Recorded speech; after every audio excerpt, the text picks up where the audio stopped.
જેવું આમ કરીને આમ કરું તો આમ થાય છે, એટલે ડર લાગે છે. તો હવે આપણે દિવાલને વાટે ચાલવાનું છે. હંમેશા ધ્યાન રાખજો, ફ્રેક્ચર વાળો પગ તમે પેલો ન માંડતા. 1.5 મહિનો પૂરો લીધો છે રેસ્ટનો, કમ્પ્લીટ બધું પ્રોસેસ ને હવે બધું કમ્પ્લીટ થઈ ગયું છે.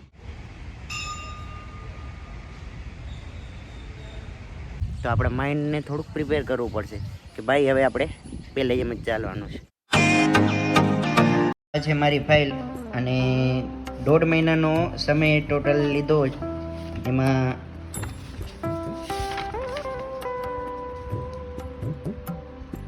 સર્જરી કર્યા બાદ પહેલે અઠવાડિયે ડ્રેસિંગ કરવા જવાનું હતું, બીજું અઠવાડિયું થયું ત્યારે ટાંકા છોડવા માટે જવાનું હતું, ત્રીજા અઠવાડિયે પછી પાટો છૂટી ગયો અને ચોથા અઠવાડિયા પછી થોડી એક્સરસાઇઝ ને એવું બધું ચાલુ કરવાનું કીધું. તો આ મારી 1.5 મહિનાની જર્ની છે. આશા છે કે તમને કામ આવશે. જેને પણ આવી રીતની વસ્તુથી પસાર થયા હોય એમને કદાચ આ વિડીયોથી થોડીક ફાયદો થાય. અને આ પ્લેટ આ હાડકા કને અહીંયા કને નાખેલ છે અને આ કમ્પ્લીટ રિકવરી થઈ ગયા બાદનો છેલ્લો એક્સરે છે. આ થઈ ગયા પછી મને ચાલવાની થોડી છૂટ આપી હતી. કેલ્શિયમ ને પ્રોટીન બહુ જ જોઈએ, એટલે સવારે તો બાફેલા ચણા ને એવું નાસ્તામાં, પછી દૂધ કેલા, બપોરે 1-2 કેલા અને દિવસનું 1 નારિયેળ પાણી 30 દિવસ માટે ખાલી તમે લ્યો એટલે તમારા હાડકા જલ્દી રિકવર થાય. મારો પર્સનલ એક્સપિરિયન્સ છે. એ પહેલું સજેશન ડૉક્ટરે મને કે સૂવામાં પગની નીચે 2-3 ઓશિકા રાખી અને માથામાં ઓશિકું નહીં રાખવાનું એવું કીધેલું. મતલબ કે તમે સૂવો તો હાથના ઉપરથી પગનું લેવલ રહેવાનું, તમારા હૃદયથી ઊંચું પગનું લેવલ રહેવું જોઈએ. અને સર્જરી પછી પહેલી એક્સરસાઇઝ તમારે આગળ પાછળ આવું કહેશે ડૉક્ટર તમને. આમ રાઉન્ડ ફેરવવાનું, ઊંધી ડિરેક્શનમાં રાઉન્ડ ફેરવવાનું, આ થોડો અંગૂઠા પકડવાના એટલે અહીંના સ્નાયુ બધા ફ્રી થાય. ફર્સ્ટ એક્સરસાઇઝ આ. પાટો છૂટી ગયા બાદ બીજી એક્સરસાઇઝ આવી રીતના એકદમ ફ્રેક્ચરવાળા પગને સાજા પગથી આમ નીચેથી સપોર્ટ દઈ અને એકદમ સ્ટ્રેટ કરવાનું અને આમ નીચે એકદમ અહીંથી પણ આમ દાબવાનું, એકદમ આમ સ્ટ્રેટ કરવાનું, પછી આમ કરીને વળી સ્ટ્રેટ કરવાનું, આમ કરવાનું અને પાછું વળી નીચે, પછી આમ દાબવાનું, સ્ટ્રેટ. આવી એક્સરસાઇઝ કરવાની, સ્નાયુને આવી રીતના આમ ફ્રી કરવાના. ત્યારબાદની ચોથી એક્સરસાઇઝ છે આવી રીતના અહીંયા સાંધો ફ્રી કરવા માટે ઓશિકું રાખવાનું અને આમ સ્ટ્રેટ કરવાનું અને પાછું જેમ બને એમ એકદમ દાબવાનું, ક્યાંય વચ્ચે જગ્યા ન રહેવી જોઈએ. એકદમ ન દબાતું હોય તો થોડુંક પ્રેશરથી દાબવાનું, પણ પછી આવી રીતના સાંધાને ફ્રી કરવાનું. જો તમને હજી થોડોક દુખાવો અહીંયા થતો હોય પગમાં તો આ પગનો સપોર્ટ લઈ અને આવી રીતના આ પગથી વળી દાબવાનું. આવી રીતના પણ આપણે એક્સરસાઇઝ કરી શકીએ. દુખાવો થાય તો બહુ એક્સરસાઇઝ નથી કરવાની, જેટલી તમારામાં થઈ શકતી હોય એટલી કરવાની છે. ધીમે ધીમે આવી રીતના એકલો પગ ઉપાડવાની કોશિશ કરવાની, પણ ન ઉપડતો હોય તો આવી રીતના સપોર્ટ લેવાનો. પછી સાયકલિંગ તમે આવી રીતના બેડમાં સૂતા કરી શકો છો. મિત્રો, આ 2 પગ છે ને સરખા એકદમ નીચે આમ જમીનને ટચ થાય. આ મારો પગ છે ને હજી અહીંયા કનેથી થોડોક ટચ નથી થતો. અને બીજું કે આ સાંધો એકદમ અહીંયાથી આમ થઈ જવો જોઈએ. આ પહેલાં મારે આટલો જ રહેતો હતો, પણ ધીમે ધીમે આ કસરત કરીને આટલો થઈ ગયો. અને આ અહીંયા કને 3 ઓશિકા રાખી અને આ પગ એકદમ તમારે દુખાવો ન થાય ત્યારે પછી જ આ એક્સરસાઇઝ કરવાની અને આમ કરવાનું. થોડુંક અહીંથી પ્રેશર દેવાનું એટલે સીધો થઈ જાય. જ્યારે આપણે વોકિંગ ચાલુ કરીએ ત્યારે સ્ટ્રેટ ઊભા રહી શકીએ, નહીં તો ત્રાંસા ઊભા રહેવાશે. થાક લાગી જાય તો 5 મિનિટ આરામ કરી લ્યો અને આવી રીતના આગળ પાછળ પગ કરો, આમ કરો અને આમ રાઉન્ડ કરો. આ સ્નાયુ તમારે અહીંયા કને આખી નીચે ખેંચાશે એ પહેલે શિથિલો એ થોડા મજબૂત થાય પછી જ આપણે હાલી શકશે. એટલે આવી રીતના પગને એકદમ ફ્લેક્સિબલ ચારે બાજુથી કરવાની કોશિશ કરો. આમ તો મિત્રો ફાઇનલી આજ 5 અઠવાડિયે થઈ ગયા છે અને બેડમાંથી આજે પાટોન બધું કમ્પ્લીટ છૂટી ગયું છે અને આટલું જ ખાલી નિશાન રહ્યું છે સર્જરીનું. બાકી બધું ટાંકા બાંકા બધું હવે ગાયબ થવા લાગ્યું છે. ધીમે ધીમે પગ ક્લીન થઈ જાય છે અને આજથી ઘોડેથી ચાલવાનું છે. થોડુંક અહીંયા ટેકો દઈ અને કેમ ચાલે છે શું તમને બધું બતાવવાનો પ્રયત્ન કરીશ. અને જો મિત્રો ચટપટો નાસ્તો બહુ જ ભાવતો પણ સવારે કઠોળ બાફેલા અને અડધો કલાક પછી કેળાનું દૂધ. તો મિત્રો આવું ખાવું પડે છે અને હેલ્ધી છે, જલ્દી આપણે ઊભા થઈ જઈએ એના માટે છે. તો હમણાં કસરત કરીશું 10-15 મિનિટ સવારે 3-4 ટાઈમ આપણે વોકિંગ કરવાની છે. તો બને રહેજો. તો મિત્રો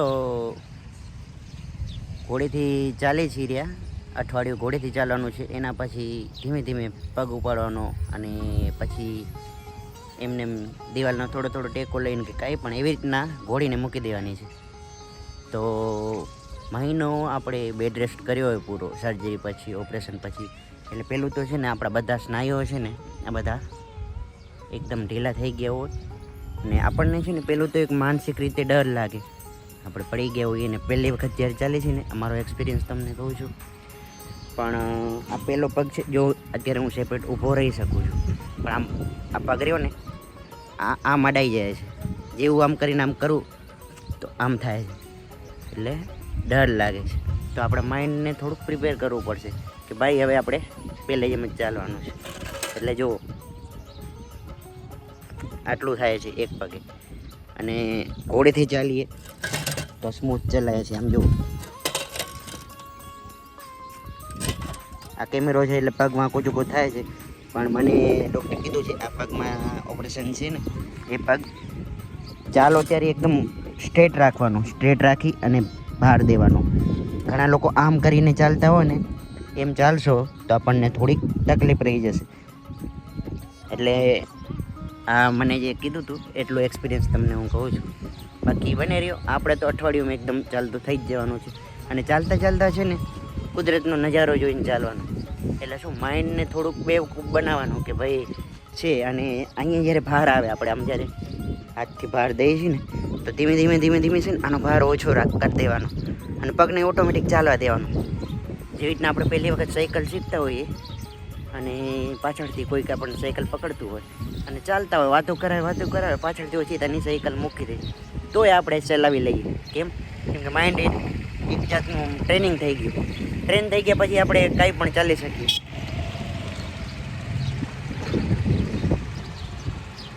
તો ચાલો મારો એક્સપિરિયન્સ જણાવીશ અને આ વિડીયો કદાચ કોઈકને કામ આવે એ ઉદ્દેશથી બનાવું છું અને મારી એક જર્ની મને યાદ રહે.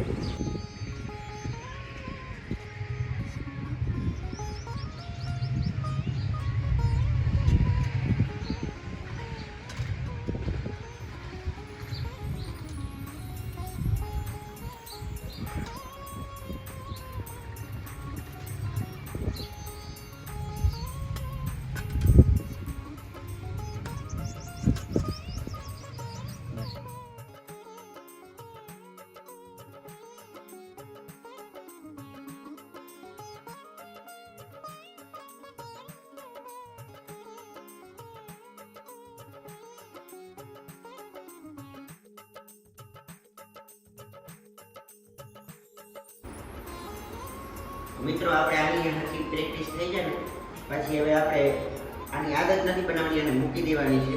તો આને આપણે પગથિયે ચડવા છે તો હંમેશા ધ્યાન રાખવાનું કે આપણો ખરાબ પગ છે ને એને ઉપર પેલો નહીં ચડાવવાનો. પેલો આપણો જે સારો પગ હોય ને એને કાકા પહેલા ટેકો દઈ અને એક પગથિયું આમ ચડી જવાનું. આમ આમ ચડી ગયા પછી આ દિવાલ અને આનું ધ્યાન રાખવાનું. બરોબર? આ ફ્રેક્ચર વાળો પગ છે એને સપોર્ટ દઈને ખાલી આ સારો પગ છે એની ઉપર ચડવાનો. આમ આમ હંમેશા ધ્યાન રાખજો, ફ્રેક્ચર વાળો પગ તમે પેલો ન માંડતા. તમે માંડી નહીં શકો, કદાચ તમે માંડશો તો અહીંયા તને તકલીફ થશે. એટલે જ્યાં સુધી તમને આની પ્રેક્ટિસ પૂરી થઈ જાય પછી સીડી ચડ ઉતરની તમે આવી રીતના પ્રેક્ટિસ કરી શકો. દિવાલનો થોડોક સપોર્ટ લેવાનો અને ગ્રીલનો સપોર્ટ લેવાનો અને આવી રીતના પાપા પગલી હાલતા હોય એવી રીતના આમ તો પૂરો સપોર્ટ લેવાનો. ધ્યાન રાખવાની કે લપટાઈ ન જાય, પડી ન જાય, સાવચેતી રાખવાની. કેમ કે રિપેર થયો છે ને જો ડબલ ખાટલો આવે ને તો પાછું તકલીફ. એટલે એકદમ સાવચેતીથી ચડો. હવે આપણે ચડી તો ગયા હવે અને જ્યારે આપણે ઉતરવું હોય ને ત્યારે આવી રીતના સપોર્ટ લેવાનો અને ઉતરવામાં એક હવે ધ્યાન રાખવાની કે સારો પગ છે ને એને ઉપર રાખવાનો અને ખરાબ પગને નીચે મૂકવાનો. નીચે મૂકીને દિવાલનો થોડોક આમ સપોર્ટ લઈ અને ગ્રીલનો સપોર્ટ લઈ. જો ડિફેક્ટેડ પગ પેલો આવે અને આમ સીધો રહેશે હંમેશા. જેમ પણ એમ આમ સીધો રહીને અહીંયા કને ભાર દેવાની કોશિશ કરવાની. આમ એકલો નથી થઈ શકતો. ધીમે ધીમે આવી પ્રેક્ટિસ કરશી ને એટલે એકલા આમ સીધો રહેશે. તો આવી રીતના ખરાબ પગને પેલો નીચે મૂકવાનો, સારો પગ અહીં પાછળ સપોર્ટમાં રહેશે અને જરા ટાઈમે એની ઊંધું.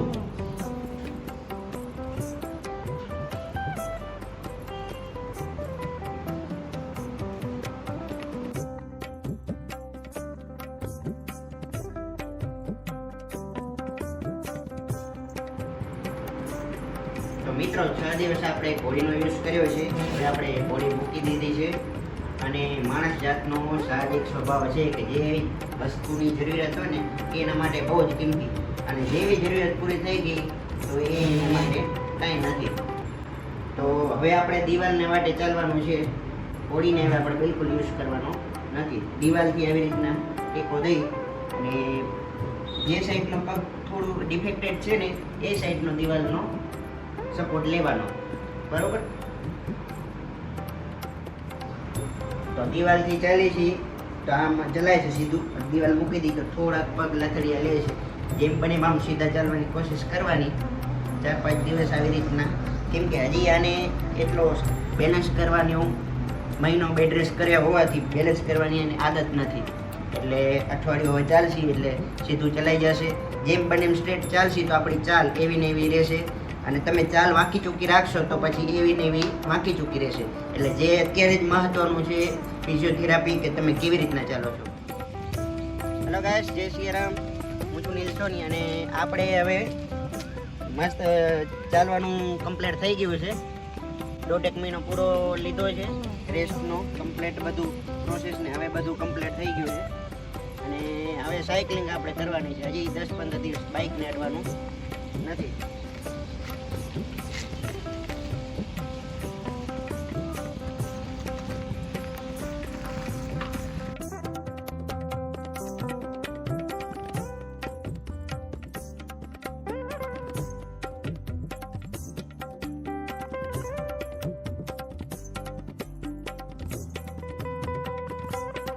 તો મિત્રો સાયકલિંગથી પગ ફ્રી થાય છે અને આજ થોડુંક કમ્પ્લીટ એમ થાય છે કે આપણી ચાલમાં સુધારો આવ્યો છે અને હજી પણ એકદમ આરીસામાં જોઈને આપણે ચાલવાનું એટલે એનાથી ખબર પડે કે આપણી પહેલે જેવી નોર્મલ ચાલ છે કે નહીં અને એકદમ સ્ટ્રેટ નોર્મલ ચાલવાની કોશિશ કરવાની. બસ આ હતી આપણી જર્ની પહેલા દિવસથી કરીને અત્યાર સુધી આપણે સાજા છે ત્યાં સુધીની જર્ની. તો મિત્રો સાજો થઈ ગયા પછી પહેલી વખત મંદિરે જઉં છું તો ચાલો આપણે પણ દર્શન કરાવરાવું. હર હર મહાદેવ.